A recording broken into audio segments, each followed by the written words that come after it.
everybody. Hope you're doing marvelously well. I'm sitting here with the rather wonderful Mr. Chris Liepe, who has an incredible channel on vocal coaching. He's an accomplished singer, a vocal coach, and a good friend of mine. Hey, Chris, how are you? Hey, I'm great. Thanks for having me on the channel. So this is going to be fun because we decided to do a top 10 rock singers list. Now, to do this, we both came up with a top 20 and then found the crossover where we could find 10 singers. It was difficult to do, wasn't it? Yeah. You know, we're about a decade apart, a musical decade apart too. And when I got your top 20 back, and you got mine back, we were both kind of looking at it going, I mean, that's a good singer, but I don't think I'd do that. And so it was this sense of like, well, we got to pare this down. Maybe we should actually do a top 40. But actually, there were quite a lot of overlaps, which made it ultimately fairly easy. And this is going to make for some good conversation, I think. Absolutely. Well, let's get started. And this is in no particular order, apparently. But there might be a little order to it. We'll see. We'll see. All right, so at number 10, or first on our list, is the Great Bono. I've actually been blessed many, many times to see U2 live. Have you? I have not seen U2 live in person, although I have devoured nearly every live DVD I could possibly get my hands on. He's a phenomenal live singer. Absolutely ridiculously good live, and a great performer. You know, I think one of the reasons that he's so engaging and so good live and in the studio is that he's all about being in the moment and having a conversation with his audience. He's less about nailing the melody, less about precision, and more about the relationship. And you can hear that in his voice. And I don't know, I think that makes him one of the best. That's why he made our top 10. So many of their songs where he'll start a melody, at a very conversational level. So he's singing here. Then he'll take the melody and bring it a fifth up for the next verse. Right. So he builds the song. I think very intuitive singer, really knows how to suck you in and bring you in. And you're right, incredibly expressive. I think all of my favorite singers have great ranges, have all the techniques, everything we love. Sure. But also have tons and tons of personality. Well, and let's talk about his tone for a minute. You brought up that idea that he'll start in a very speech range, down here, and then he'll bring it up a fifth. Sometimes he'll bring it up an octave, and he's bright, and he has his own character about him that you wouldn't hear someone talk like you hear him sing in that upper range, right? It's almost this, if I'm going to exaggerate it, and we said the only reason I'm going here is because we said we were going to discuss like more than just if we like them or how much we like them, but really discuss their tone and what makes these guys tick.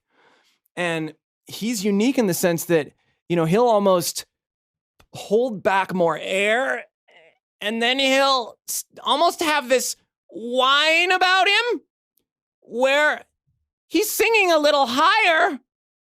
But if I were to take what I'm doing now and sing with it,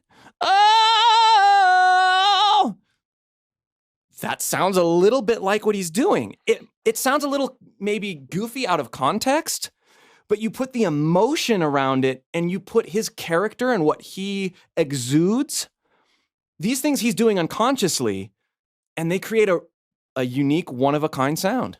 Yeah, I think he's unfiltered. I don't think he's held back by any kind of conventional wisdom. I think the thing about U2, we have to remember, they are contemporaries of Joy Division. And if you listen to the first two albums, you listen to like War and Boy, you basically hear an indie alternative post-punk band that developed into this massive American-style stadium rock band. But they weren't that band. Right. They were edgy. They were punk rock. They were middle finger. They were kicking out the 70s dinosaurs. That was what those bands did. Yeah. That was The Cure, Susie and the Banshees, Joy Division, U2. They came in to actually get rid of the stadium rock bands. Right. And so I think there's so much depth to U2 that we forget, because to most people U2's Desire in the name of love and With and Without You and all that stuff and everything that came after.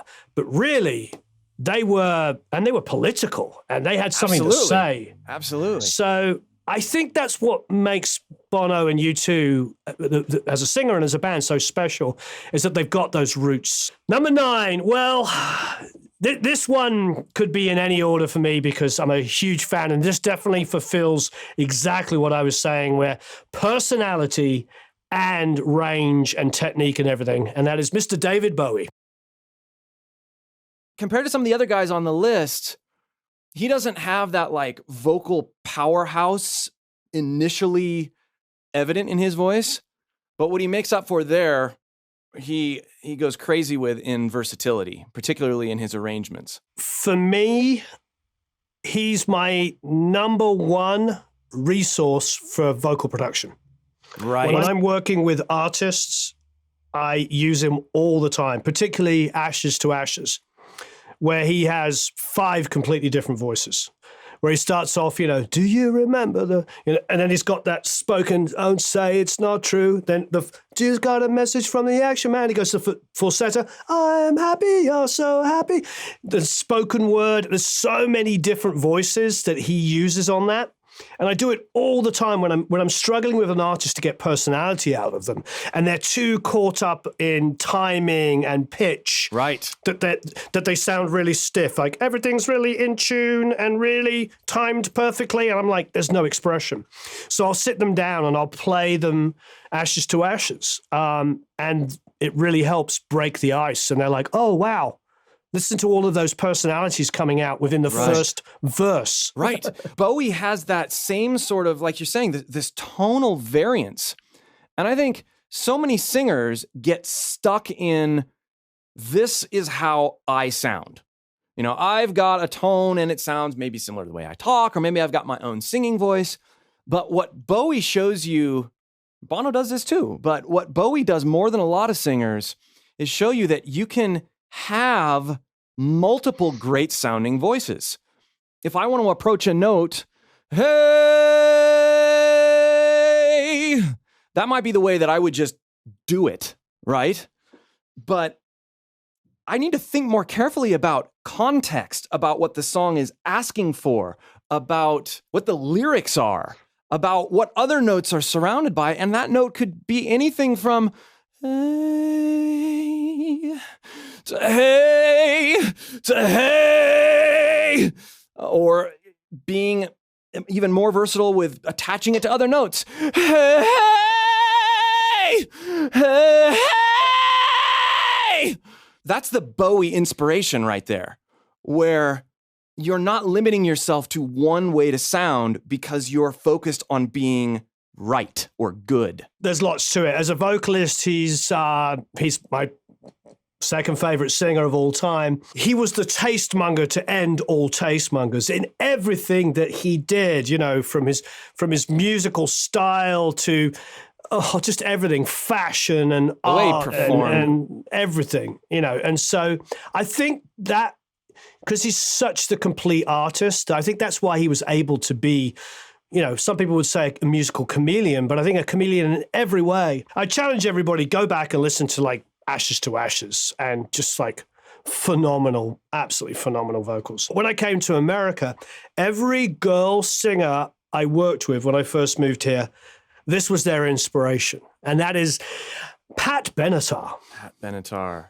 Her cover of Helter Skelter is absolutely mind-blowing. I mean, she always has this amazing intensity in her voice, and versatility, but the way that she got what Paul did and put it in her own voice, that to me is one of the marks of some of the greatest singers of all time. They can instantly make something their own. And I think that as a singer who likes studying all sorts of different styles, we should never go out and seek to imitate other singers. We should seek to learn from them and kind of infuse what they're doing and put those things in our own voices. And particularly with Helter Skelter and Pat Benatar, that is the ultimate example I know of of doing that and why that works so well. And so if you ever want to cover a song that is by a singer that's very different than you, learn from it, learn the intensity behind it, and then go listen to Pat Benatar's version of Helter Skelter, and then cover the song. I don't think I could improve upon that. And that is an amazing segue, because the next singer on our list is actually the singer of Helter Skelter, Mr. Paul McCartney. I'm not sure if he needs much of an introduction, but being a Beatle, I think that's a pretty amazing start. Yeah, what's interesting is his evolution as all of the Beatles evolved amazingly well as they kept going. And let's talk about Helter Skelter again, right? Like his intensity on that song versus earlier Beatles. In the beginning, John was always the intense and raspier and more aggressive one. And then you hear Paul doing Helter Skelter and you're like, oh, wow. He's already got a fantastic range. And what's interesting? He's one of the first singers to me that introduced me to the idea of a broken voice and how cool a broken voice can be. For me, it's Let It Be. Let It Be is like my favorite period of Paul singing. All I want is you. Everything has got to be because that, the high B, G sharp, and E. Yeah, it's pretty amazing. Well, and it's a very different Paul than that's versatility again. These singers are so incredibly versatile, and they sell whatever they're doing so well. So, in no order, but number 6, Mr. Robert Plant. He stumped me for the longest time. When they first came out, right? Because I wasn't alive when they first came out. But I remember my dad saying when he first heard Robert Plant sing, he said, "What is this guy doing? He doesn't sound like anybody else, and it's so weird." But I like it. And of course, I heard him say that. I'm getting into to Led Zeppelin when I'm in my teens, and when I started experimenting with my own voice, he was one of those guys I could never quite get. But having discovered Helter Skelter and Paul McCartney's more aggressive side prior to getting into Zeppelin, that really showed me that there's lots of ways to go high. Robert Plant is the quintessential example of, for me, thin mixed voice, right? Where he's not singing in a speech resonance. La la la. He's singing very high, but it's not falsetto. It's not this sort of weak thing. Yeah.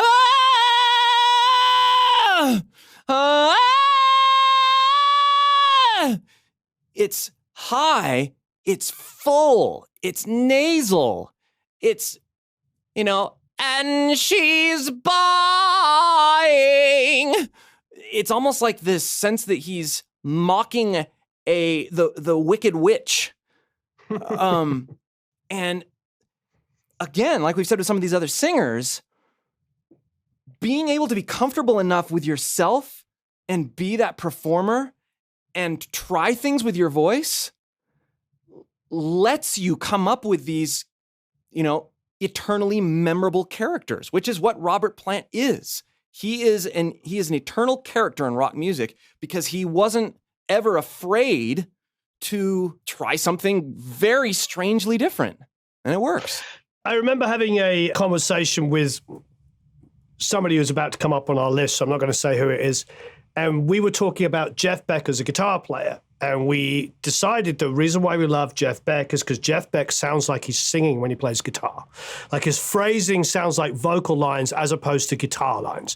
You don't hear Jeff Beck playing generic guitar riffs. He's always like reaching for expressive stuff. Robert Plant is the reverse. Robert Plant sounds like he's singing like a blues guitar player. You're thinking like, baby, baby, baby. He's going up and around the note. And you've got to remember the context of singers like Robert Plant in the very late 60s, because he's a teenager on the first couple of records, maybe the first 3 records.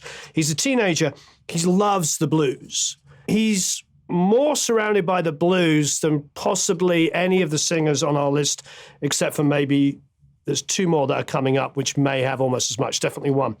But so heavily influenced by the blues. And I feel like he's not just singing like a blues singer. I think he's singing like a blues instrumentalist. And you think of like great blues guitar players that will like kind of drift around on a note. His phrasing is like that. And I love it. I love it. I think Zeppelin, the combination of Jimmy, well, all of them obviously, but melodically, Jimmy Page's guitar playing and Robert Plant's vocals, there couldn't have been a more complementary pair of lead singer and lead guitar player. Right. It's like they are like the mirror image, very different, but almost the same at the same time. If that makes sense. Oh yeah. Well, all the interplay that they have together. There's so many examples of what you're talking about where, Page will play something and then he'll be like, or whatever it is. And mimicry. It's awesome. It's amazing. You had the greatest rhythm section, and then you had these two guys just laying down so much melody and harmony and incredible. I'm a huge fan of this next artist, Annie Lennox. I remember being a little kid, Sweet Dreams came on the radio. And I'm a little kid, and I remember that. And just everything about it. First of all, that melody. But then she's got that whole outro section and bridge where she's reaching and incredible. So first time I heard that song, I was hooked. And then you've got like her singing with Aretha. You've got like, she is a badass. And then her live performance at the Freddie Mercury concert, breathtaking. Absolutely breathtaking. One of the things that really gets me about her singing is her smooth. She's smooth regardless, right? But her smooth transference between her chest and head resonance. If it was a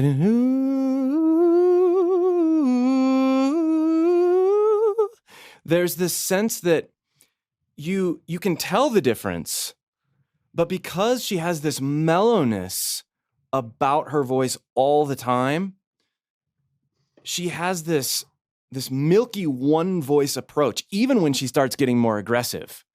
And that's pretty unique to her, I think. She was an icon in so many ways, so unbelievably stylish. Also, that sort of new wave, post-punk sound that Eurythmics has was so exciting for the time.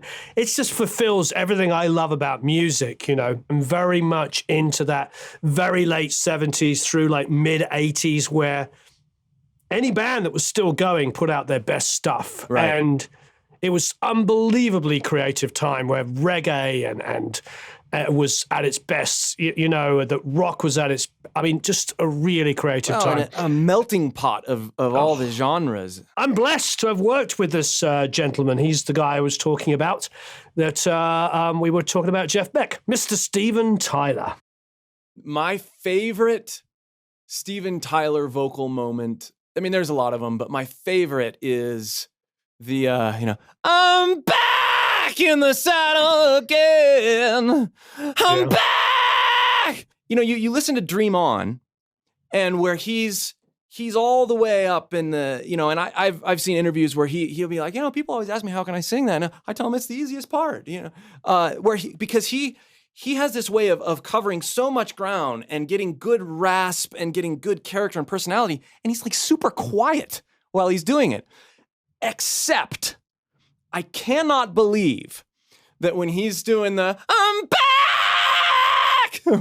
whatever note it is, that's what it sounds like to me. I cannot believe that he's quiet. I think he's just abandoned on that part. Yeah, he knows exactly what he's doing. I've talked about this many times. He self-comps. So he'll sing like a verse, he'll stop and go, hey, take me back to the second to last line. So you go back 2 lines. He knows what he wants. In. Yeah. And by the end of it, you'll sing for about an hour. The quickest vocal I did was maybe 45 minutes. And then the longest is maybe an hour and a half. But on an average, in 1 hour of working with Steven Tyler on a vocal, you're comped. You're done. Yeah. The end of it, like in 1 hour's work, you're like, the vocal's done. But what's interesting, I'm going to ask you about this, because the first couple of albums, he's super clean. Right. And Dream On's even in that period where it's like, Dream On. It's almost like he's trying to be English.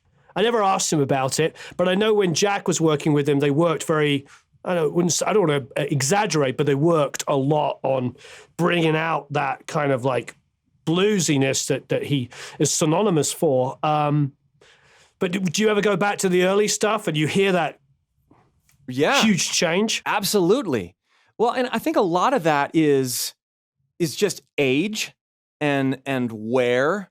You listen to a lot of vocalists when they first start out, and then you listen to them 3 decades later or whatever, and he's just had such a long career that you do start to hear more rasp. What it is over time, everybody's vocal cords become less elastic, less flexible, and as we continue to use the same sort of air and try to do the same approaches, our vocal cords don't close quite the same way and with the same amount of consistency. And so by default, other tissues, other mechanisms in our throat end up being engaged by default. And you can train this into a voice. And I think it's a combination between him aging and him training that rasp on command into his voice, right? There was a definite period there where he started understanding, like, oh wow, I can be raspy when I'm quiet, or I can be raspy when I'm really loud, and I can do it in my lower, da da da da da da da da da da. I can do it there, or I can do it there, and learning those coordinations, learning how to bring in your glottal compression and your subtle false chord engagement so that you can get some of that stuff broken up. But I think in Steven Tyler's case, it was definitely a combination between just growing up and then having all those years to experiment with his voice, going, ooh, that's neat. Yep, he has one of the most signature voices, and I think that's something that every single one of the guys and girls we've chosen has. It's just, there's no like, oh, is that? Could it be? No, everybody here has more personality you can ever imagine. Well, in our sort of blues rock vein, this number 3 is a personal favorite of mine, especially on the first few albums he did with his ex-band Free, Mr. Paul Rodgers. I've been asked a lot about Paul Rodgers. It's another one of those sort of confusing sounds, right? He's so powerful, but he also has this breathiness, this sheeny rasp. You wouldn't think it would be healthy to sound that way, because a lot of people that, I'm trying to whisper and sing at the same time, and you start coughing, but he managed to come up with a way that allowed him to be raspy and expressive in that way. But he's had a long, wonderful career, so he's doing something right. But that's what gets me about him. It's that rasp, and you can get there knowing the right kinds of techniques, right? If you're trying to sing and whisper at the same time, that's not going to work. That's going to cause that cough sound. But if you're going to sing and have good chord closure, you want to think about it as if you're closing the area above your voice box a little bit. So there are two separate things going on. It's not whispering and singing. It's and then allowing the area above your larynx to close just a little bit. And then you have that sort of coordination. You have a full coordination with the rasp. Oh, yeah. That's what allows you to get that blended raspy sound and have it be healthy. What I love about Paul is he carries such beautiful pop melodies. Fire and Water, the album, every track on that is just, Fire and Water's in my top 5 favorite albums. Just so you think of a song like My Brother Jake. It's like a honky-tonk piano song, but it's a pop song with a beautiful pop melody. Right. And yet there's all this blues expression in there. I mean, Right. it's not like the Free's best song or anything like that. It's definitely a great song. It's not so much that. It's just like he can take a song like that and put so much personality into it. You take a melody like, you don't have to know. I mean, you can sing those notes, right? But then to put that, this goes back to what we were talking about with Robert Plant. It's almost this guitarish thing that he does with his phrasing. You don't have to know. Subtle lifts, his use of vibrato, his articulations, and you hear that he's not an obvious singer, right? The things that he does are subtle. It's not exactly like this, but sort of like it. You listen to current pop singers that do a lot of, runs and stuff like that. Paul has the agility, but he doesn't come right out and do this multi-note run everywhere. It's in the subtlety, like that line. Oh, I'm embellishing what he did, but it's that freedom that he has it with his voice. And there's this sense of restraint and connection to other instruments that not a lot of other vocalists have. He has one of the most strongest personalities in his voice. Mm-hmm. Men, in particular, when they go into a scream, are fantastic, but they all sound like the same guy screaming a note. Right. He never loses his personality. I don't know what it is. The first time I ever heard Free, I just remember thinking to myself, this would be a really good guy to hang out with. Years ago, I had singing lessons with Ron Anderson, and he was talking about smiling when you're singing. Like sometimes you should it's just got to feel inviting. Uh-huh. And I think that's Paul Rodgers' voice for me. I find it incredibly inviting. Absolutely. This is your favorite singer, isn't it? You can wax lyrically on this guy, and I have no arguments with him being where he is. Mr. Chris Cornell. Chris Cornell is who got me singing. As I talked about Robert Plant and Paul McCartney, he was initially a guy that really stumped me. It's so incredibly expressive. I mean, every note, particularly in those 3 albums, Bad Motorfinger, Super Unknown, and Down on the Upside, and the Temple of the Dog stuff too, every note he sings, it's like he's reaching into your throat and your heart, cavity at the same time and going, he's just so amazingly connected to how I feel. First time I heard him was Black Hole Sun. And then I got the album and I listened to it the first time all the way through and I was like, this is weird. This is way different than Black Hole Sun. But the more I listened to it, the more I was like, oh, this is the greatest album of all time. And I still feel that way. And I still listen to that album almost every day. I would say I still listen to at least part of that album.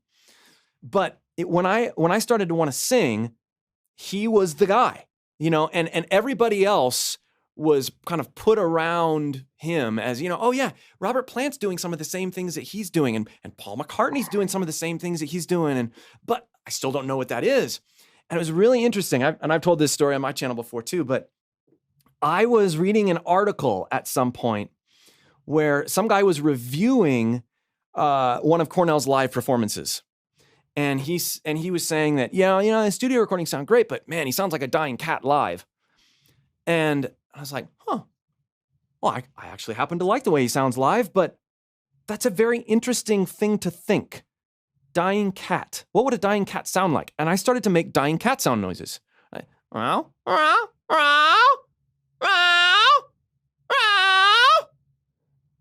And that, just by doing that and really experimenting with it, it unlocked a whole other range in my voice. And, earlier we were talking about, that thin mix that Robert Plant does and that high raspy stuff that Paul McCartney does on Helter Skelter.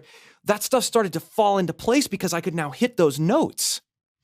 And they weren't pretty initially, but it was like this, wait, if I can do, and you stare at me, and like eke it out like that, there's not a huge leap to being able to learn the coordination to be able to fill that out and turn something that sounds like into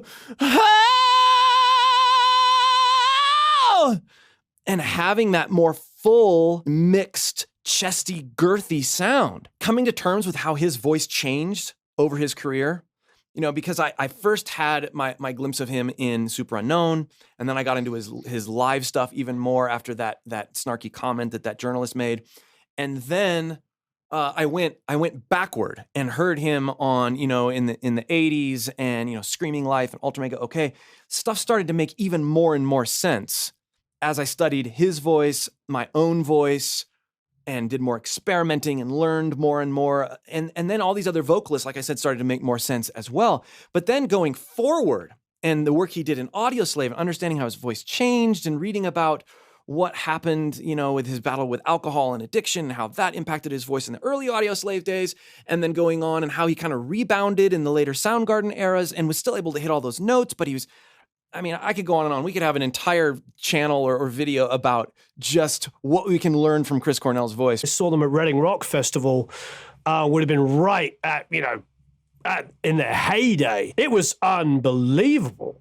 And so if Chris Cornell, if that journalist thought that he sounded like a dying cat, well, it was the best sounding dying cat I've ever heard. What was interesting about Chris Cornell, and you and I talked about this on a call, is like he was never animated on stage. He would stand there holding the guitar, playing rhythm, but it was his voice would just carry it. Him and Robert Smith are the two people that just have more charisma doing nothing.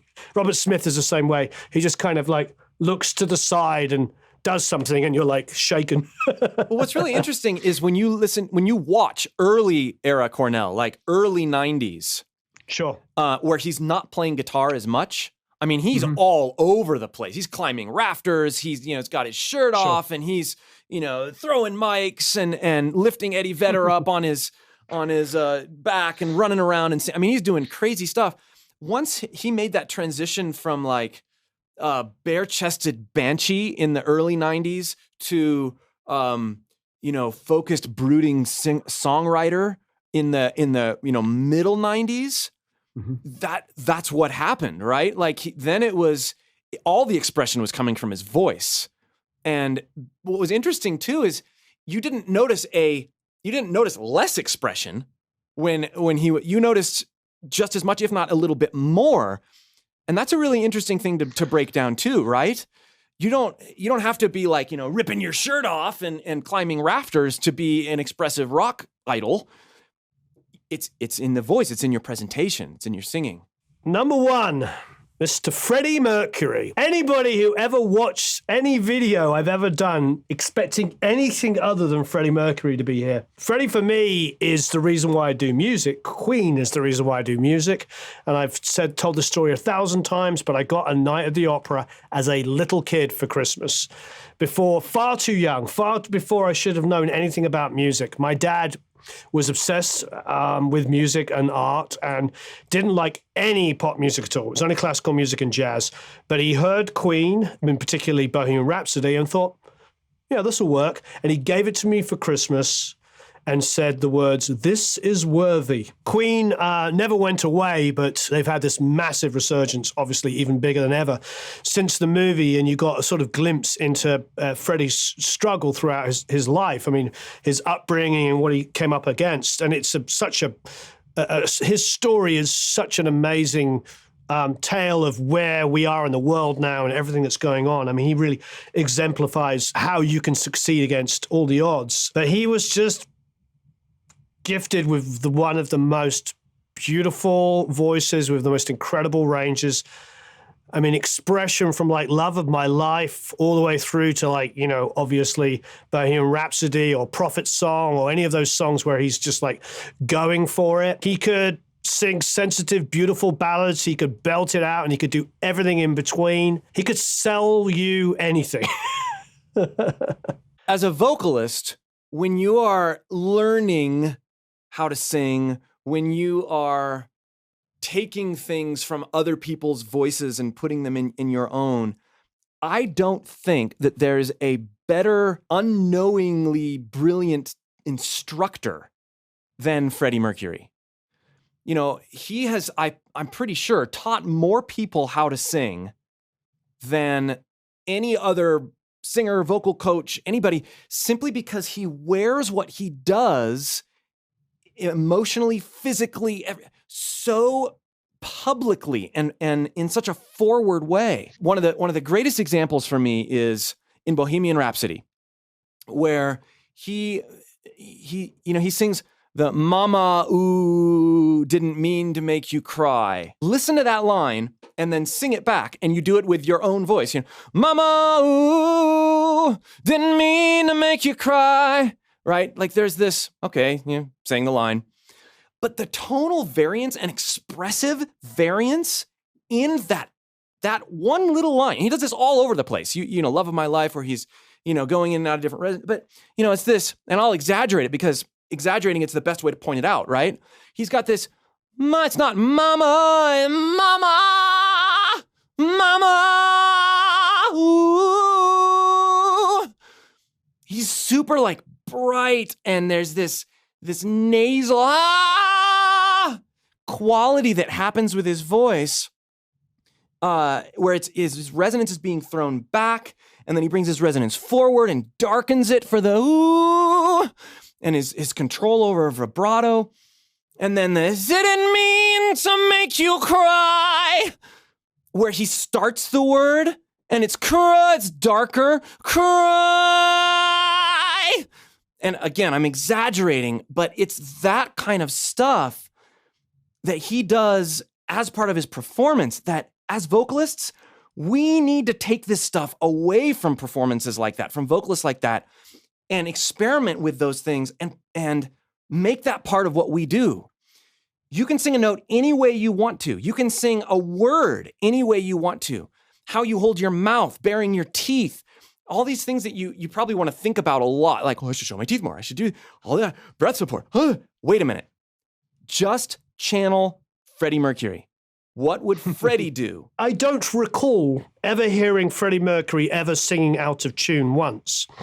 And the reason why I say it is not like some kind of like, he didn't sing out of tune. What I think, and I'm sort of a question in here, you can have a statement on this, is that his self-awareness was so unbelievably high that when he was singing, if he could hear himself going a little south or a little north of the note, he could just apply a little extra vibrato and cover it. When you listen to him, there's no like, note that's just being held out of tune, which pretty much every singer I've ever heard in my life will do.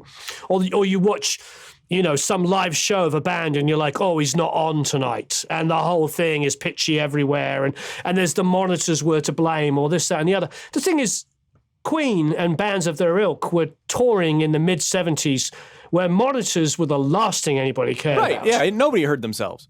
Nobody heard themselves. So it's just his self-awareness and obviously tied in with his control of his own voice meant that wherever he wasn't quite going to hit the note, he had a backup plan. He knew how to add some vibrato to it.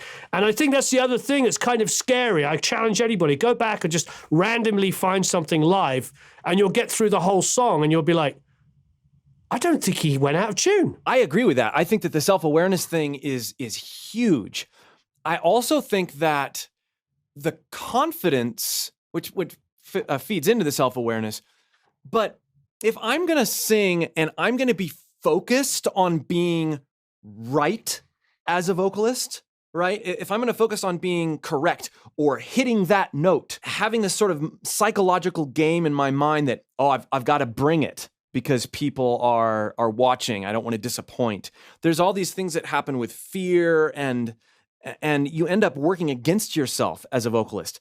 I don't think Freddie ever worked against himself as a vocalist. I'll tie this back to Bono. They're very different singers, but there is an aesthetic there.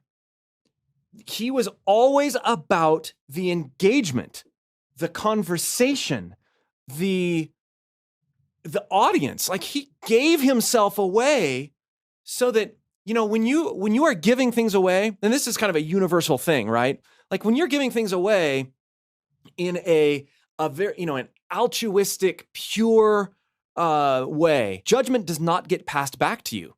It just doesn't. And I think that's so true in your vocal presentation and performance as well. And that's why, we go from 10 to 1 in no particular order, right? But Freddie Mercury and Bono understand this better than I think hardly any other vocalist, in that there is, because it's about the moment, it's about the performance, it's about the confidence, and it's about giving. There's no room for errors to even creep in. It's not that those pitch problems aren't there. It's that we are simply so mesmerized by his presentation, by everything else going on. I've actually been in situations where I've been recording my own voice, and I've been, really in the moment and do something that performance-wise and emotionally really connects. I might get up the pitch correction or whatever to look at it. Could I do that any better? I don't know. Should I? What?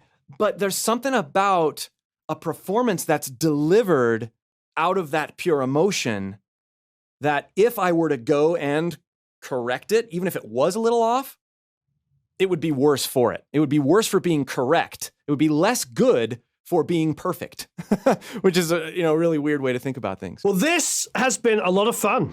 Absolutely. Thank you so much, Chris. Thank you. I really appreciate it. We'll have to do a lot more of these. I agree. So thank you, everybody, for watching. Please leave a bunch of comments and questions below. Do you agree with our top 10? I mean, the reality is this is an amalgamation of our 2 top 20s. We found the common top 10 out of those 2 top 20s. But the reality is like, we're scraping the surface. We probably could have done a top 40 and still missed out so many incredible singers. So let us know, who are your favorite singers and why? I'd love to know why. And once again, Chris, I really appreciate it. It's been a huge amount of fun. Thanks for having me.